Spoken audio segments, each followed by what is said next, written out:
అర్చన అర్చన అర్చన సభా మండపమున అగ్ని సాక్షిగా పురోహితుని సాక్షిగా నేను నిన్ను వివాహము భార్యగా స్వీకరించినాను. ఇప్పటి నుండి నీవు నాకు భార్యవై ఉన్నావు.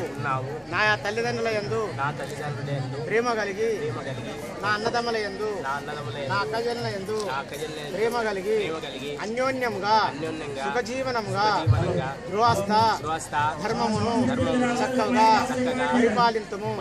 ఇలాంటి లోటు లేకుండా ఆ పరమేశ్వరుడు నిన్ను నాకు ఇచ్చి ఉన్నాడు.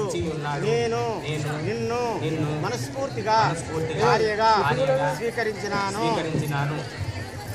ఓ వరాననే రాజా, నేను నిన్ను భర్తగా స్వీకరించినాను.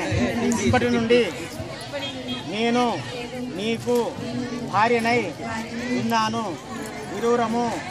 ఇరువురము గృహస్థ ధర్మమును చక్కగా పాటించి నీవు నన్ను తప్ప అన్య స్త్రీలను చేరకుందువు. ఇప్పటి నుండి మనమిరువురము చక్కగా ఆ పరమేశ్వరుడు నిన్ను నాకు ఇచ్చి ఉన్నాడు. నేను నిన్ను భర్తగా స్వీకరించినాను. దైవ సాక్షిగా, అగ్ని సాక్షిగా, రాముని సాక్షిగా నేను భార్యగా ఉన్నాను.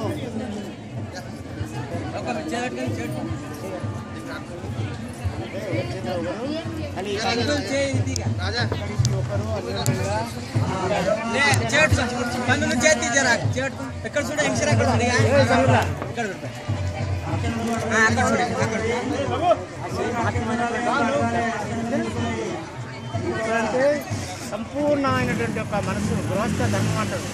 ఈ గృహస్థ ధర్మం అయినాక 60 సంవత్సరాల దాకానే, మీ వయస్సు 60 సంవత్సరాలు అయ్యాకనే మీరు భార్యాభర్తలు. తర్వాత గృహస్థ ధర్మం. ఆ పిల్లలకు సంతోషపడలేవా? కట్ట నానమ్మ మనవడత్తే అనిపిస్తుంది, సంబరం అనిపిస్తుంది. ఆ సంబరం పోయింది. ఈ సంబరం ఎవరా అవి కొబ్బరికాయలు బారా బావీస్ కదా మనది. బారా ఇంకొక 7 మినిట్ ఉన్నది. ఇలాడా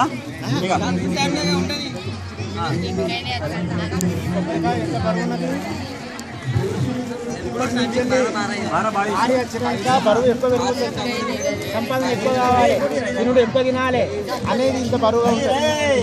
ఎవరా కొబ్బరికాయ. ఈ కొబ్బరికాయలో చూడు, కొబ్బరికాయలు ఎంత నీళ్లు పవిత్రంగా ఉన్నాయో మీ మనసు అంత పవిత్రంగా ఉండాలి అని కొబ్బరికాయ. ఈ నీళ్లు పరమాత్మను సృష్టించినాయి.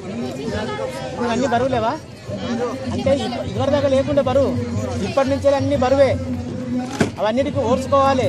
భర్త అన్న తర్వాత భార్యకు ఓపిక చాలా ఉండాలి. దానికి అడుగు ఎంత ఓపిక ఉన్నదో, భూమికి ఎంత ఓపిక ఉన్నదో నీకు అంత ఓపిక ఉండాలి. ఎవరా అప్పుడే గృహస్థ ధర్మం. నీ తల్లిదండ్రి కన్యాదానం చేసి అప్పచెప్పిండు, నా బిడ్డ నువ్వు చెప్పినట్టు ఇంటుందన్నాడు.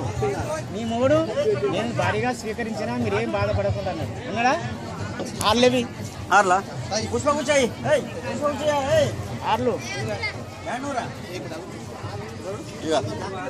ఆర్లేవా బరువు పెట్టాలి వాళ్ళ చేసేది.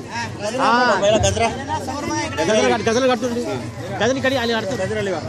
గజలు కట్టు అమ్మాయికి పిల్లగానికి వెళ్ళాం కట్టు జ్యోతి గజలు కడుతురా దేవిక లేమని మన కట్టే అడవిలో కట్టండి. అది లేచారు కదా ఛాయ్ ఉన్నాయి అడవిలో పని చేయాలి. అడవిలో కట్టు. ఈ సమయంలో అడవిలో పని ఉంటుంది. రాజులు ఇప్పుడు నారాజు అవుతాడు. అక్క కట్టాలన్నాడు అప్పుడే భాష. అక్క కట్టాలన్నాడు అప్పుడే అన్నాడు. దైవమా అక్షంతలు 8 సార్లు.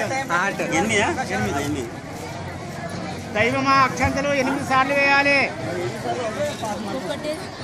ఇంకో గజరావు తీసే కట్టు స్పీకర్ ఏది ఉన్నది. చెప్పు వాటి మాటలు చెప్పాలా. ఎట్లా మన ఇంట్లో ఫోటోలు మరట్లా కూడా చెప్పు. మరట్లా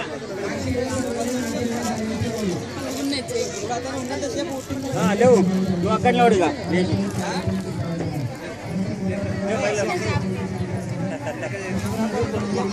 అక్కడ రాజు అక్కడ ఇక్కడ రామ్మా